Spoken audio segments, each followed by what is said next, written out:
WordNerds, happy Sunday and welcome back to our Sunday live chat. This week we are talking about the always terrifying process of perfecting your prose, if that's even a thing that is possible. So, It's not. Spoiler. Just go off of air now. And done. So to kick things off, our opening question is going to be to each of us to list something you like about your prose or your writing, something like description or dialogue, anything like that, and something that you would like to improve on. So Megan, you are first. Yeah. One of the things that I love writing the most that I think I am okay at is writing people's interior thoughts as they are very, very stressed out, as something very horrible is happening. I'm a big fan of that. I think I like it in part because you get to break the rules some, which we'll talk about more later. But that's my favorite thing. My weakness has definitely got to be dialogue. It's always the thing I'm revising up until the last second, just constantly tweaking it so that people sound different from each other, but also it's concise. It's very And Emma? I like writing banter dialogue between characters. Especially when I have characters that have a really good dynamic, I can really get into the flow with that. And I definitely struggle with describing things, especially trying to vary description and not use the same types of words over and over again. I really have to be conscious about that sometimes. Erin? I very much enjoy writing the narrative when, similar to Megan, when something active is happening, like a fight or a scary moment or something, and using the very short, impactful kind of narration. I feel like I'm, relatively good at that and I enjoy it. And then I definitely come up short in describing things in the narrative. And so setting especially is something that I struggle to describe. I've been really having a hard time with that in this particular draft / revising it. I'm finding myself very frustrated with my past self writing. And Rachel? I would say I'm the opposite because I think I'm fairly good at describing things, mostly settings and places, but I definitely need to work on incorporating dialogue into descriptions of things, because if you give me free rein, I will just describe everything to do, and then they're like, the characters are just there, I guess. So and then my words are wow, what an amazing place. Yes, wow, so interesting. Over to my house so you can describe my setting and my story. And then I'll have this big description. And then two characters talking to each other for a little while, and then another giant chunk of description, and so I need to incorporate it better. Yeah. Interesting. I'd almost say I'm kind of the opposite of that. I'm decent at mixing in different parts. Originally, my answer was going to be that I'm good at explaining things, but I think I like stealing Rachel's bad thing better. I'm balancing the dialogue and the description, whatever, but also keeping in mind that my bad thing is description. Also, I do not think about these things because when I read books, I don't care that much about the general setting. Some of it, yes, and when it's done well, I love it, but I find myself skipping a lot of it. So when I'm writing, I have to remember that not everyone is me, and some people want to know these things. So reminding myself to go back and do that and figuring out what's important is generally pretty hard. Yeah, that's a huge thing for me too, is that I'm trying to get better at is a lot of my scenes where important conversations are happening, I'll just totally not think about. I get so tied up in the dialogue that I don't think about the setting. And so then I realize in revisions that I could make that scene take place just about anywhere and very little of what I wrote would have to change. And that's always a problem. Yeah. In scenes like that, I also struggle with making sure the characters are interacting with their setting and what characters are doing while they're having a conversation. Because sometimes I'm I just want to put the dialogue down, but it's you need to break it up for flow of story to have them doing, and you can't have them nodding over and over again, or you know, like, Oh, I seeing mean, the it's color right. frame, the same thing. And I have to edit it later. Yeah. yeah, I know about 77 ways that they can smile. Oh my god. And half of those start with the corners of their mouth pulling a direction. Oh no. I'm funny. finding like all of my, as I'm editing, I'm like, oh my god, how many times can a person's stomach do things? They're like twisting and fluttering and swooping, and I'm like, oh my god, she's like Yeah. got the flu through this whole book or something. I talk about their heartbeats a lot. Yeah.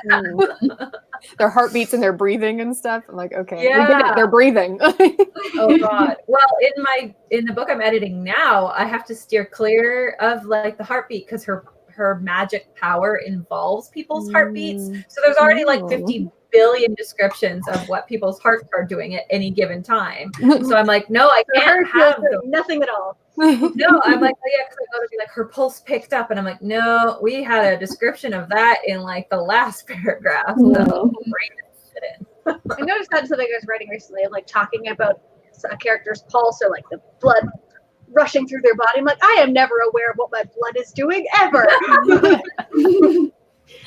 And if I do become aware of it, I suddenly think I'm dying. I'm like, this can't be. I was gonna say, I'm sorry, someone with OCD, I am aware, like 24/7 of what that sort of thing is doing, what my breath is doing, what my blood is doing, yeah. So I can write really good descriptions of like your pulse beating in your ears and like being aware of every breath you take and all of the like crazy people things. Yeah. Well, welcome to people in the comments section. We got Missy Kate and the Bird Inferno that I'm seeing. Let us know if you have any questions or just anything you want us to touch on with regards to perfecting your prose. Definitely let us know. Otherwise, we just kind of have a bunch of topics that we're just going to bounce around to because prose can be a lot of different things. It's kind of everything. That's why I was struggling of like, what do I ask? Yeah. There's so much. And so basic all at once. One thing that was kind of coming to mind because I just finished a Laini Taylor book was the topic of purple prose and like what is it, and is it okay, or is it if it's purple it's always bad, or like really pretty descriptions or all of that. I have many thoughts on this because I mean, let's give like a quick description of what it is. By definition, it means prose that is overly ornate, so much so that it distracts from the rest of the story. Okay, like that's the literal dictionary definition if you look up purple prose. And I have a rant about this because I did a purple prose video. It was like the single most hated word nerd video, I feel like. People were so mad at me for saying like, hey, don't write purple prose. And they're like, I like writing purple prose. And I'm like, no, you like writing flowery prose. And there's nothing wrong with that as long as it doesn't take away from the story, which is when it turns into purple prose. So I don't know. It's a tough thing to define though, because like what distracts someone won't distract someone else. Like it's not that's true. Yeah. I know a lot of people don't like Laini Taylor because of the way that she writes. And I love that kind of overly descriptive, sort of whimsical, fantastical way of describing something. So like, yeah, I'm into it. Like, oh, it's so beautiful sounding. Then not purple prose to you. Right? Yeah, exactly. Yeah, but then it's hard to define what is purple prose. Yeah. Purple prose is just another word for bad writing, right? So it would be like, that's what the name purple prose means, right? Like it's just a type of bad writing. Okay. I was kind of under the impression that it was like overly metaphorical. No, you can have you can have ornate, beautiful writing, and have it not be purple. Okay, fair. Right? Like absolutely. This is why, this is a hill I will die on. I definitely think that means bad. I think that Laini Taylor is a great example of like really beautiful prose that isn't purple. Like it is over the border into not purple because it isn't distracting from the story, and I think it makes sense. That's a lot of the thing I notice sometimes with like purple prose is it feels like the writer is just throwing beautiful words together for the sake of being beautiful, but it like doesn't actually lend itself to the story, and it doesn't really make sense, and it doesn't help you visualize it. Like Laini Taylor, the way she describes things helps you visualize what's going on and what the world looks like. Where Purple Prose is like too much, where it's not doing like I will say this because I love the rest of the books in the series. I think they're great. But the first book in Tahira Mafi's series, Shatter Me, had a lot of purple prose. We did a book club on it, and pretty much all of us were like, it's too much. Like saying things like her jaw was on her shoelaces and like describing the shoelaces afterward. And there's a lot of like metaphors that don't make sense, and like she was just trying to and like there's dandelions in my lungs. I'm like, all right there, man. Yeah. And I love the rest of the books in that series, so I'm glad that like I did keep reading it. But she brings it back in book 2 and 3. And the funny thing, I feel like a lot of that is deliberate.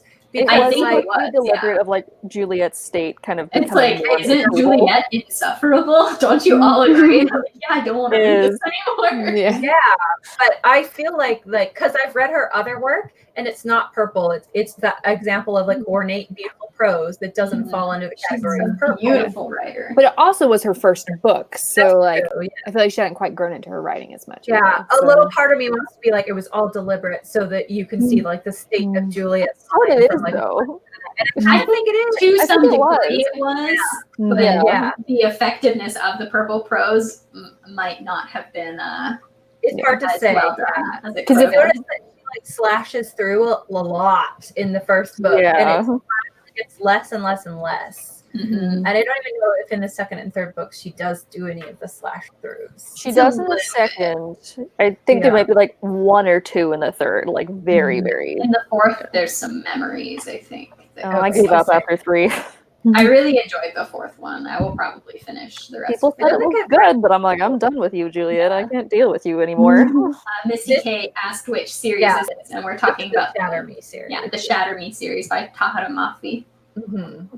I love the third book so much. That was one of the rare series that I'm like, the third book is my favorite. I was also a huge fan of the fourth book because it dealt with a lot of the fallout of teens inciting a revolution and then being like, oh no, we don't know what we're doing. Now we are children. Yeah. So like, I heard about that. Was like, oh, maybe I'll read it. But wasn't thought out. Maybe we don't actually know each other. All right, fine. Maybe I will read it. Yeah, I'll read the fifth one and let you know. Okay. Well, actually, one book that I really want to say is, again, Purple Prose kind of like takes away from it. There's one book that I don't know if I've like already tried to make you guys read it, but Space Opera by Catherine M. Oh, I have that. I haven't. No, I'm so interested to see what you think about it because that is the most unique writing that I have ever read. I've heard interesting things. Yeah, because first of all, her writing is beautiful. She does middle grade and adult fantasy. Deathless is a beautiful, beautiful novel. Yeah, and she did Space Opera as her latest one, and it's told in, I don't even know how to describe it. It's just these long, almost run-on sentences where every sentence is almost a paragraph long. And it's so overly descriptive that there's like 18 things jammed into one paragraph. And I loved it. It's going to take you a couple pages to get into it because at first you're like, what is happening? Like you cannot take a breath. Like it is so, it's a super interesting way of writing, but it's such an interesting way to tell the story. And I think because it's also this kind of like space bombastic kind of ridiculousness, it sort of matches. So in that way, that Purple Prose works almost. Yeah, I feel like with again, I'm going back to the hill I'm dying on. If it works, it's not purple. I'm just saying that could be very easily like I can tell people are going to hate that book because the writing is so weird. Well, it's the same with Tahira Mafi. People were like either loved or hated the first chapter. Yeah, like strong opinions. Yeah. Yeah, I think the thing with if you do write particularly flowery prose and you're worried it might be bordering on purple, is to make sure you have multiple beta readers who are also like writers and readers. Instead of having just like 1 or 2, it's probably a good idea to have 3 or 4 so that you can know because your prose won't be for everyone. And so it's important that you get feedback from people who do like that kind of writing as well as people who like it might not necessarily be their favorite, because then they can tell you like this is unreadable versus it's enough. And I think an important thing is like, yes, some people may like your prose and other people may not. So if you are getting feedback from all of your beta readers saying that it's like too flowery and it doesn't work, then you probably have purple prose and need to work on it. But if you have one person that the writing just isn't for them, then that's okay if everybody else is liking it. So. For sure. Yeah, well, you probably also aren't going to get something super flowery if you're writing like a dystopian novel, but taking on the government, you can have plainer prose or more like sharp sentences. And if you're writing like adult literary, it's going to be very different. Oh God, from like a YA sci-fi or something. So we had a question from the Bird of Inferno, kind of referencing something we brushed on earlier. I'm really bad at catching when I have my characters talking in a void, no description of setting whatsoever. Any tips on being able to catch it as you go, or should I just leave that for edits?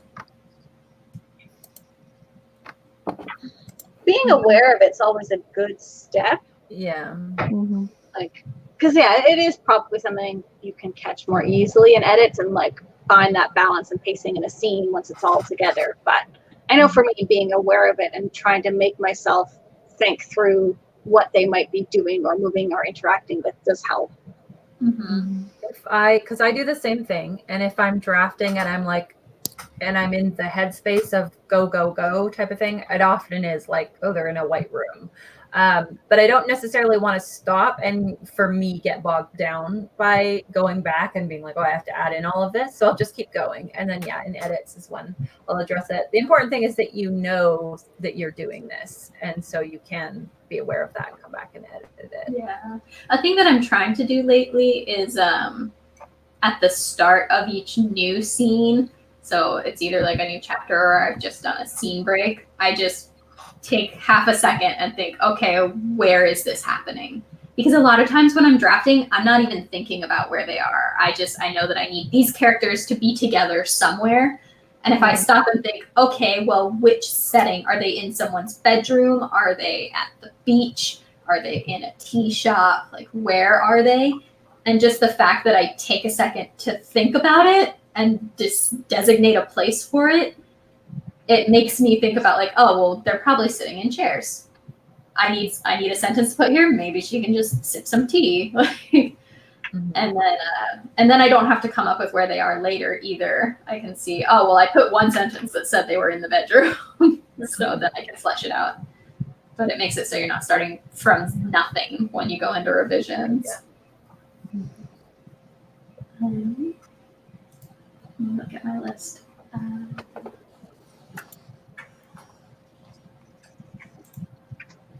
I believe we had another question, but maybe I'm lying.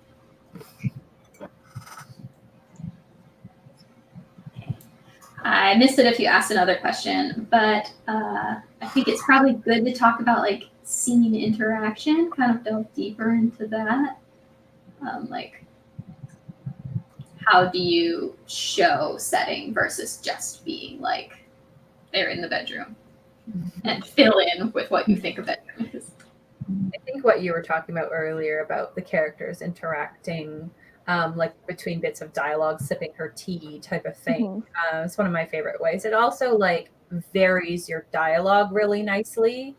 So they're not just like Hannah said, Joseph said, and which is, there's nothing technically wrong with that because the reading brain kind of blocks it out a little bit, but it is good to have a variation. And then also you get your setting in there as well. So that's my favorite thing to do. Yeah. I also try to pick a couple of big things to focus on and then a couple of details to focus on. So you can say like one sentence like they're in the bedroom and then later be like, oh, she sat on the red duvet cover, or, oh, we hugged a pillow with a cat on it. And you're like, oh, that's cool. Or like, oh, there's a desk by the bed. But then in the scene, you can go, oh, so-and-so said this, and notice that there was a little rocket ship figure on the bedside table. Because like those very small details and just kind of the larger picture will kind of like let people fill in what type of a person or what type of a setting it is. Yeah. That makes me think of Maggie Stiefvater did a blog post once talking about how she was deciding what things to have Blue notice the first time she went into Monmouth Mansion. Monmouth Manufacturing for the first time, and talked about how she wanted to convey the idea that like these boys were very, very comfortable here. And so she ended up choosing one very small detail, which was that Blue noticed a pair of underwear inside of a pair of jeans that were on the floor. And it like conveyed this like weird intimacy of the house in which they lived. I was gonna say, like, those details make it more intimate and that like you know the character. And it tells you a lot more than if they went in and they were like, the ceilings were high and there were trees out the window and there was this. Yeah, for sure. But also conveys like that the house is a little bit messy, right? Which can convey things about characters, you know. Yeah. And if it had been like kicked under a desk or something, that might tell you something else. I know like in college we would have like notes next to the dishes that was like, I left these dirty dishes, don't clean them. Or like someone would leave a note that was like, who made this dish? Passive aggressive. It's been here for 7 days. And that like tells you about like who lives there and how they live there and stuff. Who's fighting with who? Yeah, exactly.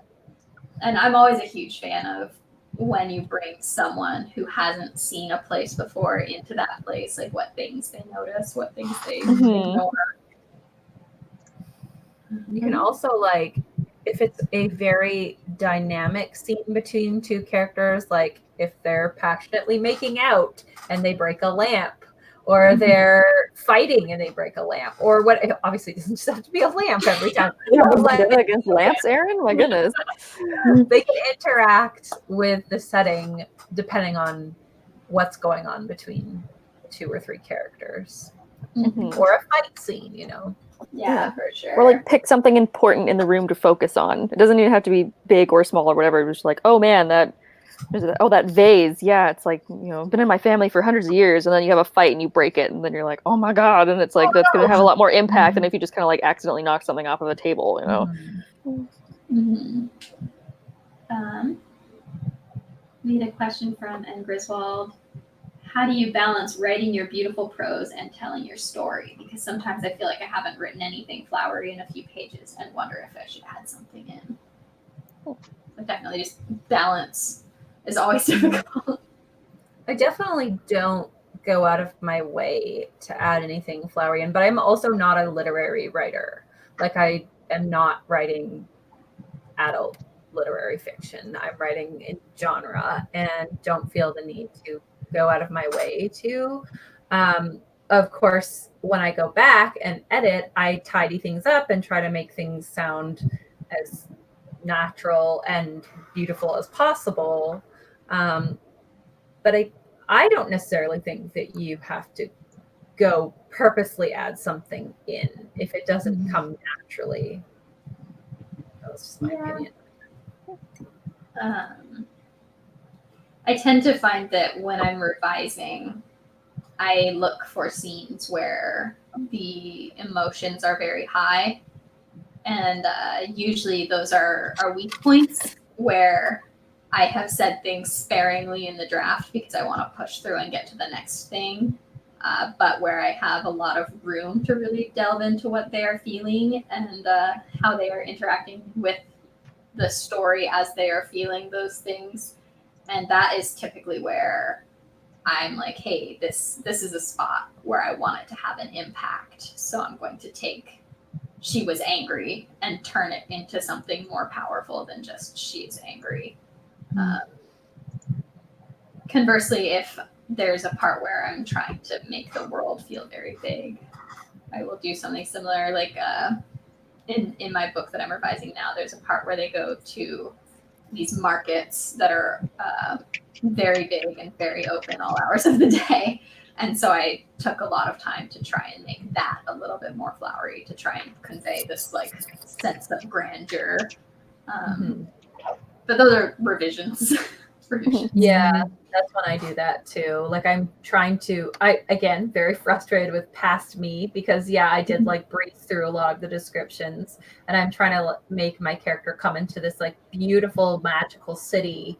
And it should be like, oh, descriptions of this and this to convey like wonder. And I've had to go back and be like, okay, I need to actually like describe these things and make it obvious that it's beautiful. So that's mainly when I do that type of thing is in the revisions process too. I'd also suggest, this is actually a topic that we wanted to touch on, sentence structure, is that when you're trying to focus on something, especially if it's whimsical or magical or very descriptive, to change the sentence structure, because I'm sure you've all read it too, is that when a character in a fantasy novel enters a grand bazaar or like a beautiful ballroom, the descriptions suddenly get very long and there tends to be a lot of commas. So, oh, there was this and this, there was this and this, there was this and this and this and this, and ending it that way. Or like, this was, over the top and bubbling with champagne, and this other thing was swift as a bird fluttering around. Like, it tends to get very flowery because it's trying to give you a sense of wonder and surprise and what have you. Or if, doggos.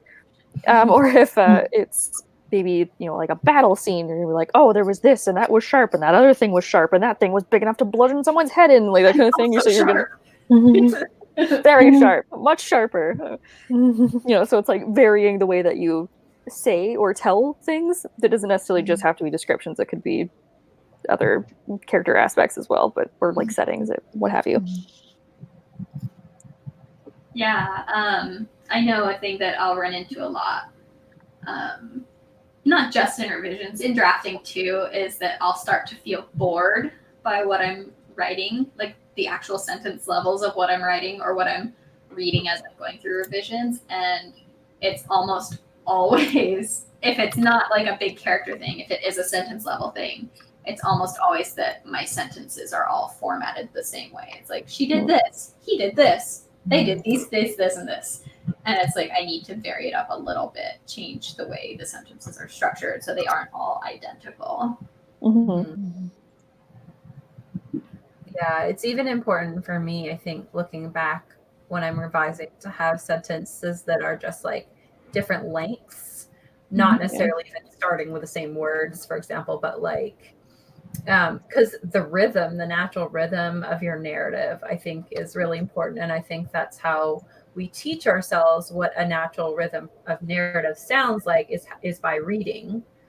And so instinctively when I'm editing, that's why I often read my narrative out loud, and then I'm like, oh, this is too repetitive. I have like 3 lines that are quite long.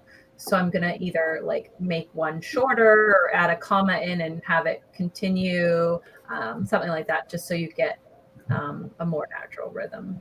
Yeah, for sure. Or even if you're either describing things or even dialogue, varying the lengths of that could be really impactful. So if you have a character that's always going on and on about something, and then one time they say a sentence that has 3 words in it, you're like, oh, that's like, oh no, that's really important.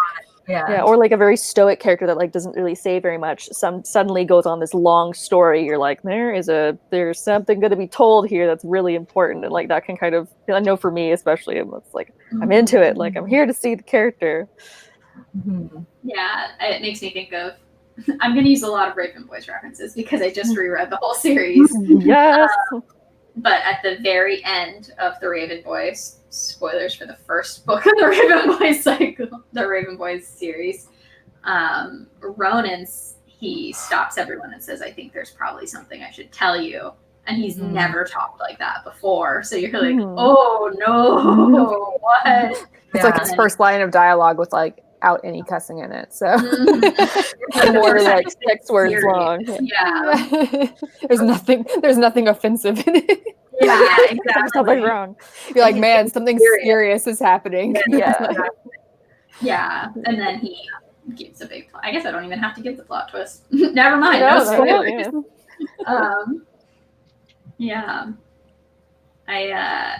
This can be kind of harder to diagnose if it's not something you're used to diagnosing, because it's also not necessarily something that your beta readers are going to like be looking for. Most beta readers are doing more big picture things and not necessarily like you've used a lot of the same sentence here. Like sometimes they might, maybe if you ask for it, they will, but that is a more specific thing to be looking for. And Yep. I did more of that when I was helping edit stuff, because it was more like a line edit. yeah, it's more of a line edit thing. Yeah, more of that kind of job. Yeah, I am a big fan of Pro Writing Aid, PRO, Pro Writing Aid. It's a program. There is a free version, but it has like a word count cap on it, and then you can subscribe to unlock the full version. But it will give you an analysis of your work. It'll tell you like grammar problems, spelling problems, and it'll also show you using like colors the different like sentence lengths. And if you have that's super cool. It's like, this is a lot of long sentences. Are you sure you don't want to second guess your life choices?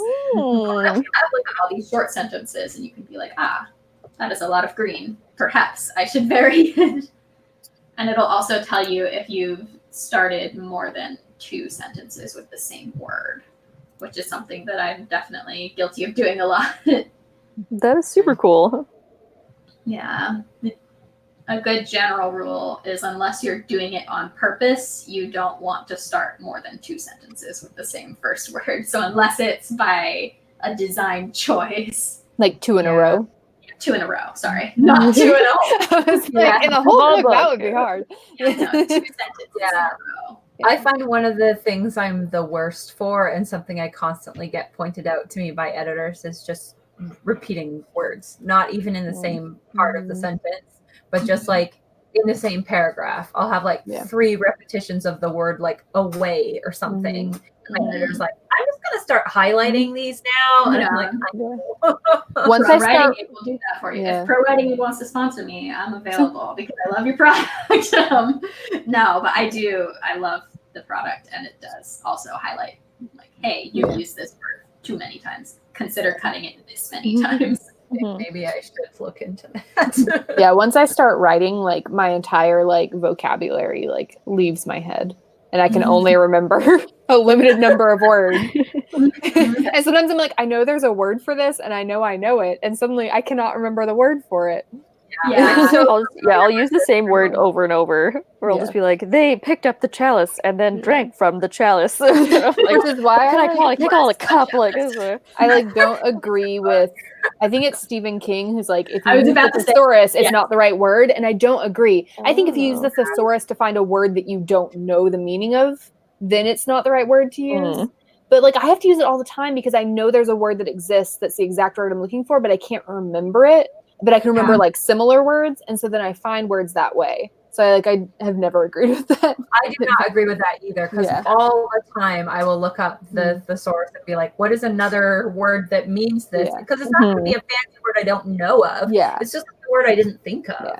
Yeah, I definitely think you need to be careful of using words you don't truly like assuming the meaning of something that you don't know. So like you're like, oh, I've used confused too many times. Let me look up synonyms of confused, and you pick one that you think means the exact same thing as confused, and it doesn't.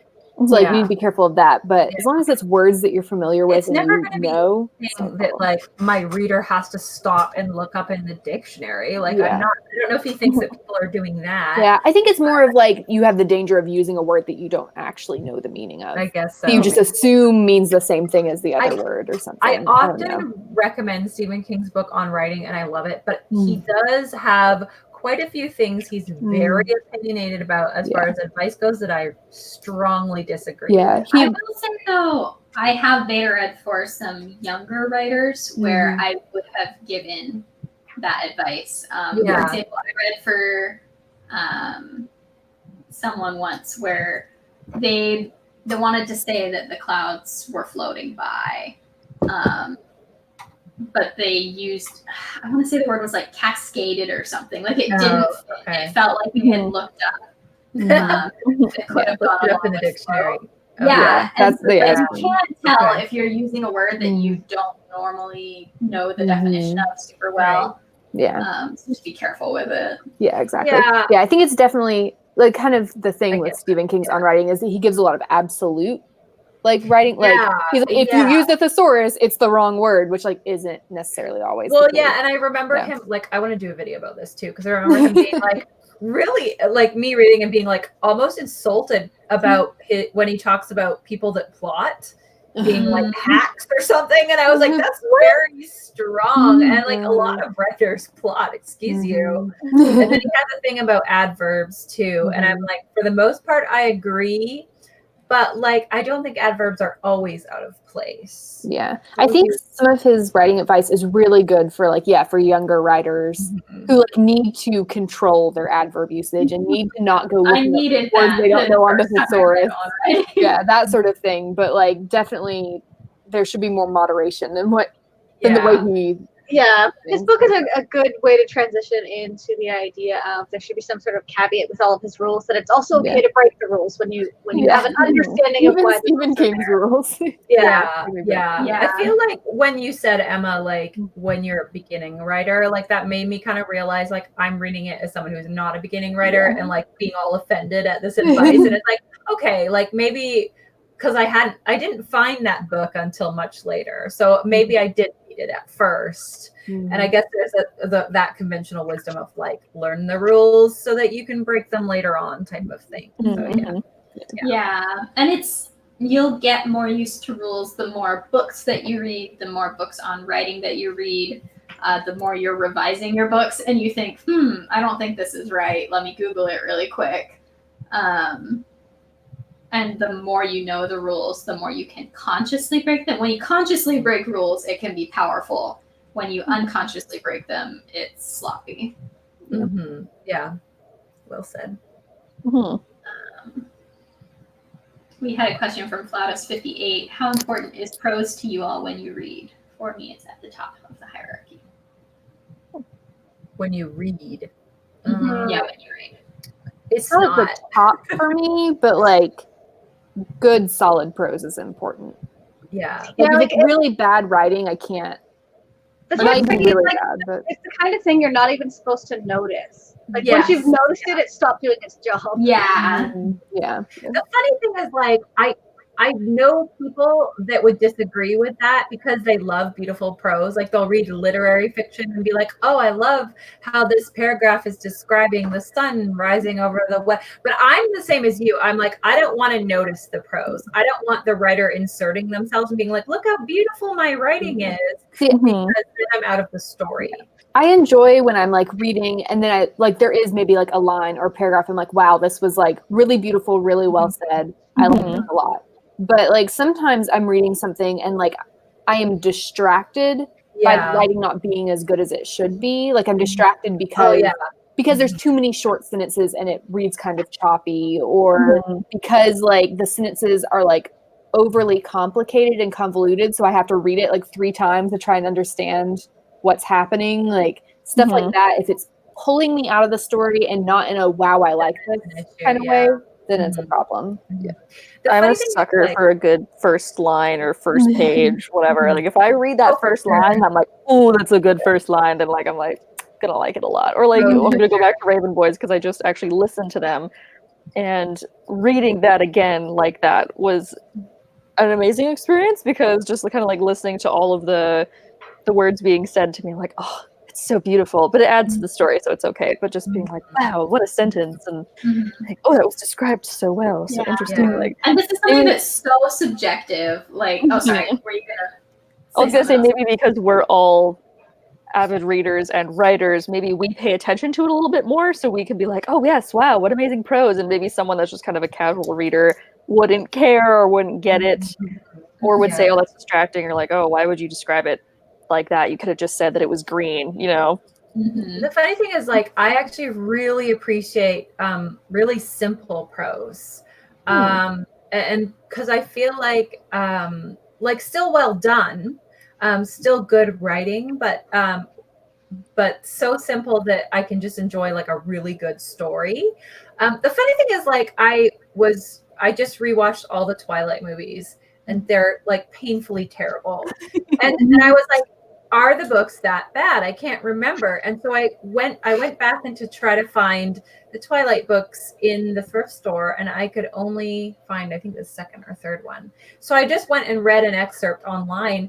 The funny thing is, it's not like from a completely subjective like professional writer point of view, they're not great. But at the same time, there's something really weirdly addictive about the prose that, like, immediately, even though I know it's bad, drew me back into the story.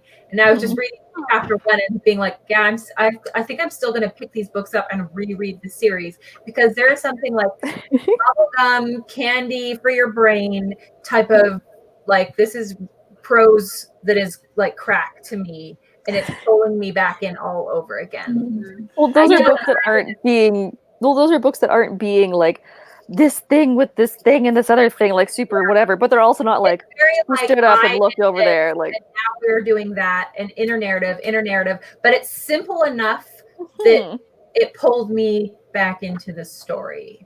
I don't know. Yeah, like It's it's simple, but it's not bad. I think there's a It's not- misconception that simple prose is not beautiful and it has to be flowery to be beautiful, which is just not the case. No, I love a good, like, short, simple, impactful sentence. Yeah. So, yeah. In this case, it's not even flowery. It's really simple, but it's not beautiful either. But there's something about it that's just like, oh, you're in the character's head, is I think what it is. Yeah. I remember there's a part in, I want to say it's Insurgent, by Veronica Roth, where that was one of the first series that I picked up when I was getting back into reading and writing seriously, because there was a period where I was in college where I was kind of just like reading every now and then and not reading like a lot, and definitely not writing anything. But I was reading Insurgent, and there's a part where Tris is starting to panic. She has a lot of panicking in that book, and things are just going wild all around her. And then it just says, I can't think. And it was just a 3-word sentence. And I had to like set the book down. I was like, she can't think, guys. And it was like really impactful to me. And it was a 3-word sentence. It was just well placed in a series of other sentences. We had a comment from Vanessa that I think is relevant here. They said, if I dislike the prose style, I give the book 3 chapters to change my mind. A lot of the time I get used to the writer's style, and it turns out to be a good book. That's interesting. I remember struggling at the beginning of the Hunger Games, actually, because I don't think I'd ever read present tense before. Yeah. And so, like, it took me like a couple, like at the beginning, I was like, I don't know if I can do this, but everybody had been saying it was so good. So I kept reading. And by, like chapter 3, like, I just didn't even notice anymore. I had the same with Red, White, and Royal Blue. What was it they did differently? It was third person present. Yeah. Yeah. Which was really weird at first. Yeah. Absolutely. Yeah, it's often the tense. I had the same thing with the Hunger Games for sure, because it was, again, felt like one of the first YA books to really utilize that first person present tense, but she does it so well. But yeah, it took me a chapter at least to get into it. Yeah, for sure. We had a question from Flatus58. How do you guys feel about genre written in a literary fashion, like The Handmaid's Tale, Wizard of Earthsea, or the Broken Earth trilogy, etc.? If that's your style, I'm a fan. Yeah. Upmarket. As long as it like enhances the story, I'm good. I honestly usually hate it. That's just me. I'm not a fan of Handmaid's Tale, but I think that might just be because I don't like the story. I don't know. But I have had a tough time reading Ursula K. Le Guin's other works. I would love to read Tales of Earthsea, because I hear amazing things about it, but I don't know if it's her writing or her story. Yeah, even like the Night Circus, which is one of the best examples of that type of thing. I love the idea behind it, and I think that it's a beautiful book, but I just couldn't get into it as much as I wanted to. Yeah, it took me a long time to read that. What'd you say, Emma? Oh, I said, but there's obviously a market for it. Oh, huge. I love those books. So, yeah, for sure. We had a comment that I think is definitely worth discussing from Sabra, who said, I feel so discouraged about my writing. I'm having a hard time setting the scene and using my 5 senses. And I feel like this is a very normal thing to feel. It's okay. I feel this every book I write. It's like, oh no, I have made a mistake. I'm not a good writer. Yes. Yeah. Very familiar. But the fact that you're thinking about all 5 senses is good. Probably means you're doing a lot better than you think you are. Because like sometimes like I'm trying to set a scene and like I'm only using the visual and I'm like, oh, I guess I should maybe include other things too. Yeah. It's really easy to fall into that trap.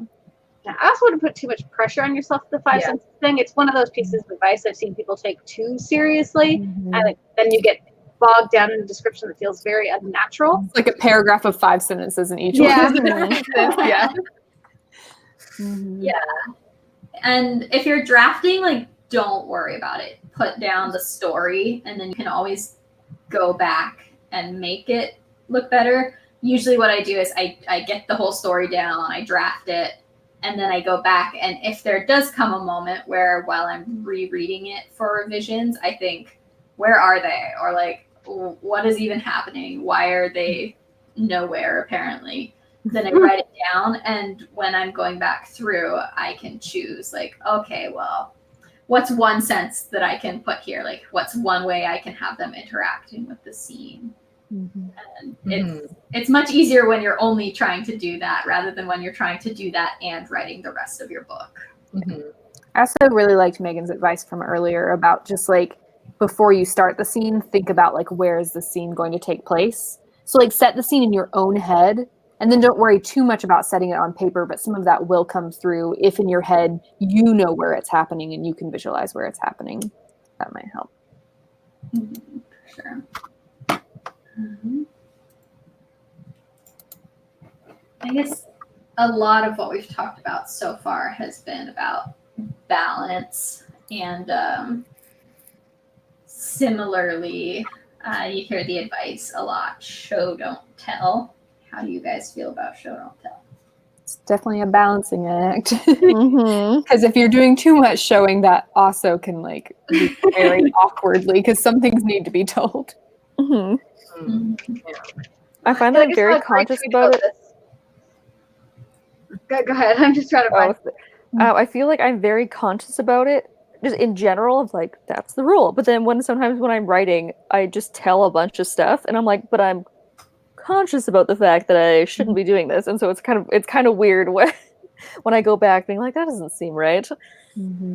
Yeah, and definitely. Like, I think some elements of your story need to be shown stronger than others, where others it's okay to tell more. Like character development and like development of relationships between characters, those sorts of things you need to be showing more rather than just, because that can just feel really kind of pedantic as a reader to just have the author being like, this character feels this way. And you're like, okay, but like I'm not getting that through any other part of the story other than you just telling me that they should be feeling that way. Can maybe we say like show more for internal struggles and tell more for external? Maybe? Yeah. I found the tweet. There's an F word in here, but writing 101 is the advice you get a show, don't tell, and then writing 201, F word. Now you've got 100 pages of travel exposition you could have skipped with one sentence. That's really true. And like some things just aren't important enough for you to be showing. Like too much description of a place that isn't that important when you could have just said like, it looks like this, like, or it is this thing, you know. Or travel is when it comes up a lot of like, they just got from A to B. You don't need to talk about it. Even travel, like I was gonna say, even travel in the way of like your character crossing the room. You know, there's that really funny Dan Brown article about Dan Brown walking across the room, propelling his legs forward and stepping on his feet that were at the end of his legs or whatever it was. Incredible. Of showing too much. Yeah. We know how someone walks, you know. Actions you can tell. So there's some stuff, and I would see that, and I did that too, not to that degree obviously, but in new writing a lot of the time you can be like, you know, I got up in the morning and ate breakfast and put my hair up in a ponytail and walked down the stairs and said, hi mom, what's for breakfast? Like there's details that get shown too much. There's another Yeah. great tweet of like just a kind of making fun of YA, of like the average YA character goes downstairs, says hello to their brother, and that somehow references it's the first day of school, and then their father, who's an alcoholic, comes in for. I know exactly which tweet you're talking about. But I definitely did that when I was first starting out, like way too much description and like, oh, I'm showing the character what the character's wearing to school that morning. Yeah. It's not Yeah, necessarily because you hear needle. like show don't tell, and you're like, well, I have to show it. I can't just tell. Yeah. Exactly. And also yeah. feeling like show not tell also means that you have to like describe things in really unique ways every single time. Like you can't just say that like it was a sunny day. You have to like go into this like long thing about like the number of clouds in the sky and the way the sun is reflecting on something and like the sweat dripping down. It's like, cool it. Yeah. And they're outside for like 5 minutes and you're like, why did I say all this? Whenever I did showing and telling it for actions, that's when I skim over so much stuff of when writers try to describe like a fight scene in really artful ways where I'm trying to like envision choreography in my head almost. I'm just gonna skip down and see who's alive still. Like Yeah, you literally could be like, they fought, or like, oh, this person narrowly avoided this person's stabs 8 times, or just like something, just a little more general, unless it's like really important. Yeah. In a particular scene, to have almost stabbed somebody, you could be like, they exchanged blows, and that's it. And that's all you need. Yeah. I find in places that people generally should be showing instead of telling, for example, like, and I often still do this, and I catch it in later when I'm revising, is like characters' reactions to things. So like saying Emma was mad is not good enough usually. So like instead of being like, I'll even catch myself be like, she frowned. I'm like, okay, but like, is she really mad, or is she mildly frustrated, or like what's going on? Could I show it better than just Right? Yeah. That's where I personally fall short and accidentally tell when I should be showing. And Kelly even pointed out at one point when she was beta reading for me that I'll be like, oh, I'm showing instead of telling, and she was like, no, you're telling and you're showing. So be like, Jessica's mad. She feels her gut churning, blah, blah, blah, blah. And I'm like, okay, but we can tell she's mad because of what you follow up Jessica is mad with. So I was ending up like so proud of my awesome showing, but I'm also telling before or after it. I was going to say the same thing. Yeah. Because I do that. And I think like it can be kind of insulting as a reader to be like, okay, like based on this description, I can tell they're angry. I don't need you to tell me that too. Which I think can sometimes be the issue of telling, is like as a reader, it can feel like insulting if like you already got it from what's in the text, or like it can feel insincere if there isn't anything to back it up. Yeah. I try to think of it as like when I think of my story, I always think of it as there's 3 main components. There's plot, and there's character, and there's world. And forgive me if this doesn't come out well, because I'm thinking of what I want to say while I'm saying it. But there's plot, and there's character, and there's world. And if I'm not sure if I should be showing something or telling something, I try to make sure that, like, if it's a thing that conveys 2 of those things, like plot and character, then I need to show it. If it's just one, like if it's just the plot, they're going from one place to the other, then I tell it. For example, I had a part where my character did just cross the room and sit down next to his mother. And then I had him thinking like he hadn't done that in a long time. And that is a case where like he did need to just cross the room, but I needed to show it because having him cross the room furthered the plot and showed his relationship with his mother, like how he was going to cross and sit down and show their relationship in addition to furthering the plot. Yeah, that's huge. Like if he's going slower and dragging his feet because he's full of dread, you're like, oh, what's going on between this guy and his mother? Right. Yeah. Or like how he sits down, like how he sits on that sofa or whatever. It can take a lot. That was a great explanation. I once read this book that, back to what I think Kelly was saying about like your reader can really feel like, oh my God, okay, I get it. I read this book once and I had never encountered anything like that before. It was traditionally published and everything. It was like a quite popular thriller writer. and it was like I could tell he had done his research, but he was describing somebody that had taken a scientist had taken a swab and put the Q-tip in a jar, and he had literally described the Q-tip to me. And I'm like, guy, I know what a Q-tip is. I have used one before. Like, because he had been describing like all the component and the chemicals and like everything that had been going into like the process that the scientist was doing. And then he continued with the description of the Q-tip. And yeah, I was like, this feels real condescending. Like, yeah, you need to explain some of the science to me, but I know what a friggin' Q-tip is. Like, calm down. So yeah. That can happen. It's interesting. On like a more extreme level, it makes me think about like the difference between like different kinds of sci-fi. If you have people who love the hard sci-fi, not explaining Q-tips, they want to know how the science works, how the spaceship works, and like exactly what physics are going on. Whereas there's like space opera readers who are like, how do these people feel? Well, what are their emotional states right now, and what is the drama? I don't want to know. I do not want to know how the engine works. I don't care. I'm just like, give me some lasers, some phasers, some cool sci-fi names, maybe a sentient spaceship or two, and then some like mumbo jumbo about like, I don't know, something reactor, and like I'm good, you know. And I'm like, I don't need to know anymore. Yeah, right. I'm already here for the ride. I believe you. Yeah. I also think with show versus tell, like a lot of times when we talk about it, it's like just on like a sentence level.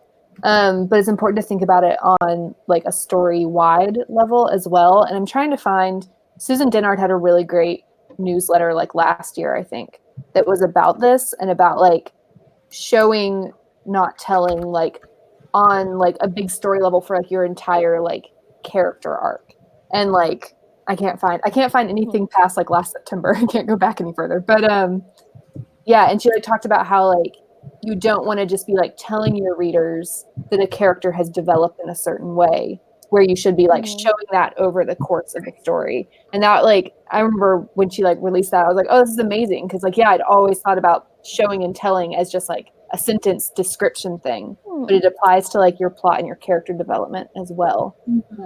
Because like I read a book recently that had like a romance in it, but like I didn't buy the romance at all because I was just told the whole time that, like, oh, these two characters, they like each other. These two characters, like by like other characters too, like from the POV of like a character that wasn't involved in the relationship, like, oh, there's definitely chemistry between them. And I was like, but I have not been shown this at all. I've just been told that they like each other and would do anything for each other, but I'm not feeling it at all because I haven't been shown it through like their reactions to each other, and like internal thoughts and feelings weren't really there enough. It makes me think of, I'm watching Neil Gaiman's masterclass right now, and he has one that is on dialogue, but it's on dialogue and character, and I was like, that's a weird choice. But he was talking about how like your sentence level, like the dialogue that you're using, the interior monologues that you're using, they are your characters, and just working through realizing that like all of these sentence level things, even though it feels like, oh, well, I have to make 6 sentences in a row pretty, and then I can do some more of this. It's like, no, these things, they are the building blocks of the big story you're trying to tell. Let's see, we had a question from N. Griswold. I find that before I start writing, while I'm still jotting down ideas on scrap paper, a lot of prose comes to me. It's so satisfying when I finally add it to my draft. But I feel there's a great forgotten line on a post-it somewhere that I'll never find. Do you collect prose when you're prosing? Sometimes. Yeah. If I have an idea or some dialogue comes to me or whatever, I'll just jot it down, and I have a full note that's just like random paragraphs or like a couple sentences here and there. I'm just like, this is a cool sentence if I do say so myself. And I don't know when it's going to appear in anything, but it's there. With Barney Gray, the first line actually kind of came out of nowhere when I first started developing the plot behind it. So that sometimes happens to me, but not always. Usually while I'm like brainstorming and like kind of gathering ideas for a book, I'll have like lines that pop into my head. A lot of times it's dialogue, but sometimes it's description too, and I'll write those down whether or not I end up including them is on the fence, because sometimes I like forget about them until later, and then like there's not a good spot to fit them anymore. But I do like kind of like collect some little bits and pieces. Yeah, for sure. I definitely find that for me, since dialogue doesn't come supernaturally to me, it's not dialogue that will come to me. It's like the first sentence of the book or the last sentence of the book. And there's nothing more infuriating than knowing you have that line somewhere on a note in your phone and then not being able to find it again. Oh my God, it's the worst.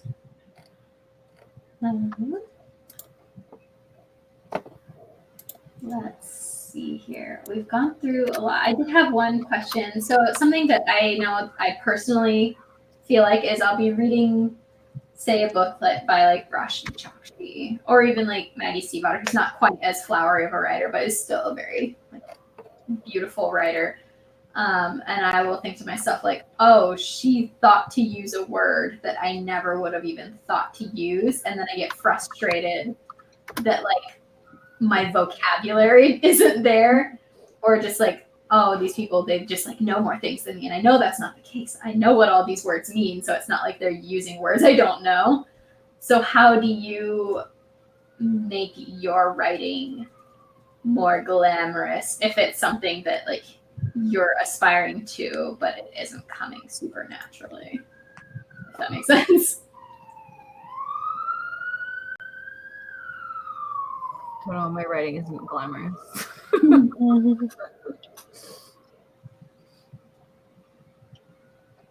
Or like, how do you figure out how to write something prettily? Like you want to write something pretty and you're not sure how. I think reading as much as possible the people that you look up to that cause that feeling in you, and kind of that's how we teach ourselves to write, is by emulating the people that we love to read.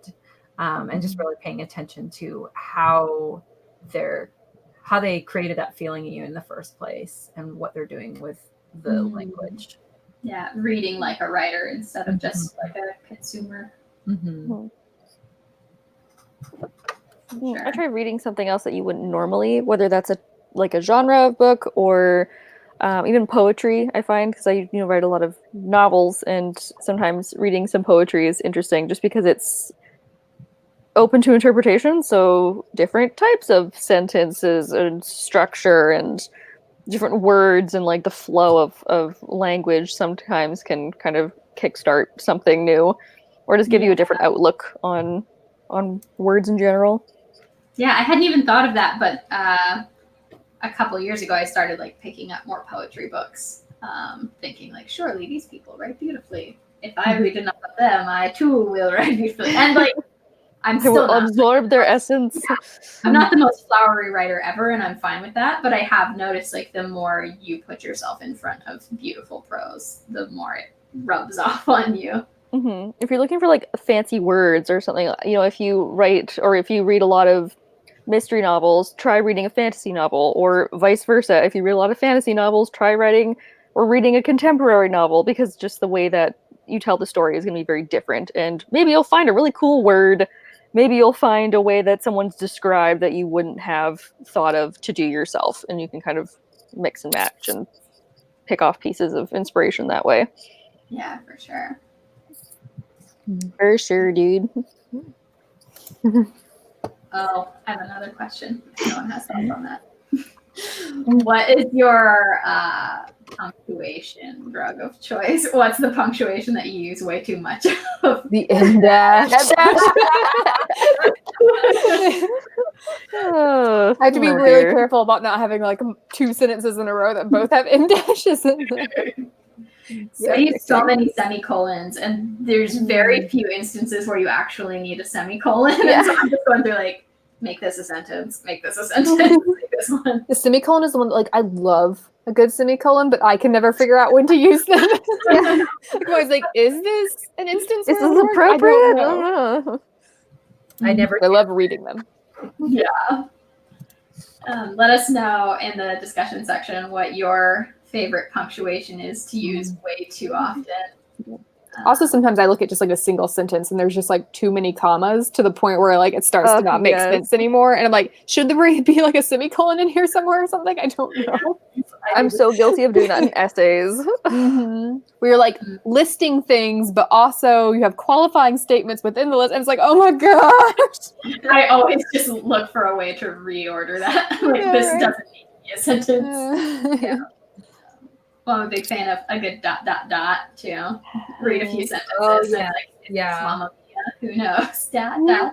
Train myself out of that, but I was terrible for that for a really long time. It's like, surely there's no other way to show someone trailing off. I have a friend that gets so offended because she has an editor who all of that shall remain unnamed, but that inserts commas, and she gets really, really offended by it. She's like, "There's too many commas." So, yeah, it's quite funny. You know, we've got multiple people saying in the discussion section, commas for sure, commas. Yes, yeah, all the commas. I struggle with those bad boys.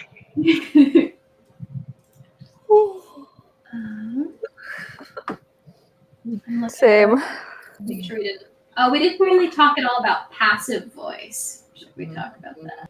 I think that's the last thing. I thought I had moved past the trap of passive voice, but I've been editing lately and going, oh no, there's quite a few sentences where I've used it.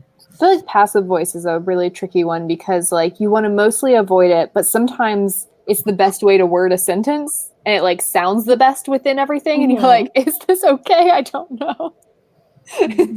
I still love the by zombies trick. Like if you can add by zombies on the end of the sentence, it might be passive. Yeah.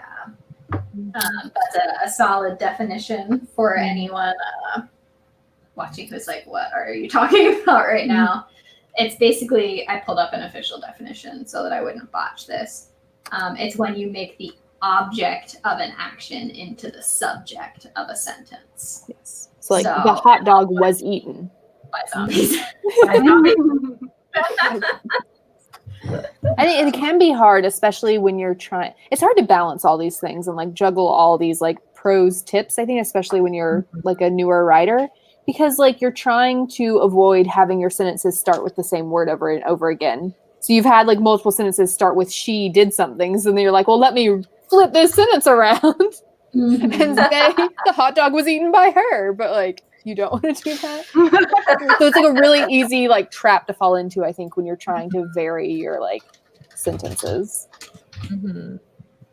Yeah. It's hard because like I don't know. All of these writing rules are so freaking confusing. Yeah. But it's like a character can be passive too. Your dialogue can be passive. Like, oh my god, it's overwhelming. Like with character being passive, that's something that beta readers will tell you. Pretty easily. With writing, I know I've already mentioned this program once, but Pro Writing Aid, I just put a link to it in the discussion section. They will tell you if you've done something passive, like that's in part of their analysis. So they'll be like, you use a passive verb, maybe you want to avoid it. Similar. It's like passive aggressive, like maybe you want to avoid it. Maybe you want to talk. You may want to consider the length of your sentences. Just saying. Yeah. And there are other things that like you want to use sparingly, like starting a sentence with a word ending in ing, and it will like underline that and be like, "You've done this. Did you really mean to do I'm that?" so bad about ing. Did you mean to do that, or You're sure you meant to do that? I'm so bad about like sentence, comma, clause starting with an ing verb.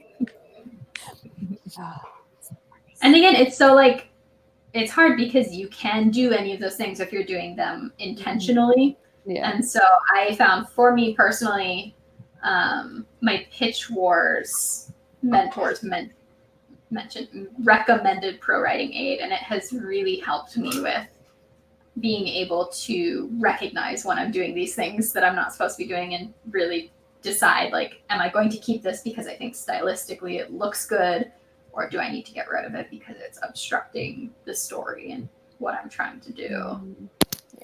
See, the And funny like, have I thing is, used it too many times too? I think Yeah, for sure. to look out for. the funny thing is, I think like the single most important thing you can do is, and I'm gonna just reiterate this over and over and over, is reading. Because like I am someone who is like so completely self-taught that like people would be like, can you take this and tell me what is wrong with it? And I'll be like, because I don't know. I can't sit down and tell you the words for like what you have done wrong as far as grammar goes, or even the sentence structure half the time. I can just tell you that it feels wrong, that like the rhythm sounds wrong, or it's awkward. And it's because I have read literally all of my life. And so I now have an ear for dialogue and narrative. Awkward is my favorite editing note. Yeah, right. Yeah, this is awkward. It's prettier. Yeah, and this is awkward. where, like, this is where reading your own work out loud to yourself can be really helpful, because if you read a lot, you're probably going to notice when there's like a bunch of short, choppy sentences in a row, or they're all starting with like he, she, they. You're going to start to notice the lack of variety. And you might not be able to point at something and be like, this is clearly an example of passive, but you can be like, okay, that doesn't sound like it should. And that comes from reading a lot. Yeah, we had a good comment from Missy Kate, who said it's hard to keep all the syntax straight when you're trying to stay in the writing zone and you want to quiet the inner editor, especially with the first draft, which is why I try not to think about it until my inner editor is supposed to be my outer editor. Like once I'm past the first draft, then I let myself think about it. Your first draft is allowed to be as garbagey as it needs to be. Just get it on the page. That's my thought on that.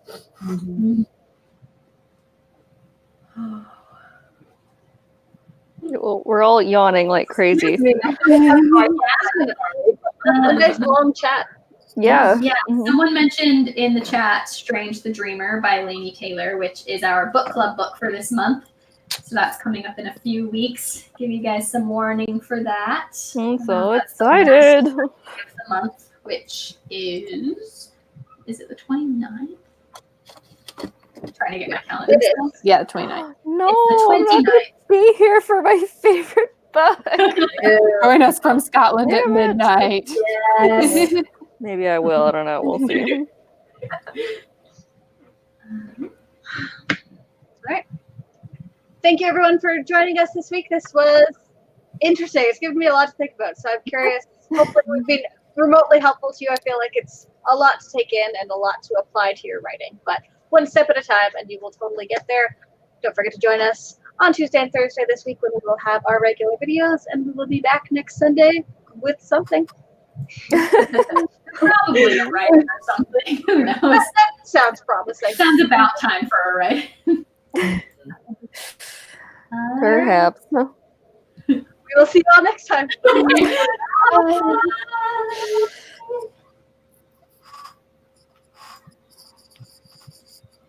Bye.